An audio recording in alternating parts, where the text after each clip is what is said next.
কিয়ামত পর্যন্ত আনেওয়ালা সমস্ত উম্মতি মুহাম্মদীদের উদ্দেশ্যে আমার আল্লাহ বয়ান করলেন, যুবকেরা শুন, যে আল্লাহ পৃথিবী বানাইল, যে আল্লাহ দুনিয়া বানাইল, পরকাল বানাইল, যে যেটার মালিক, সেই মালিকে বলতেছে দুনিয়া কোন শান্তির জায়গা নয়, দুনিয়া চিরস্থায়ী নয়, দুনিয়ার নিয়ামত কোন নিয়ামত নয়, এর থেকে কোটি গুণ নিয়ামত আমি আল্লাহ তোর জন্য পরকালে রাখছি।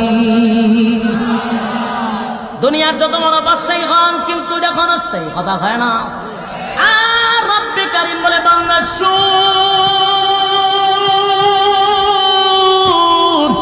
কোন রকম একটা জান্নাতি যদি জান্নাতে যায় রে, আমি আল্লাহ তার একটা রাজত্ব দিব।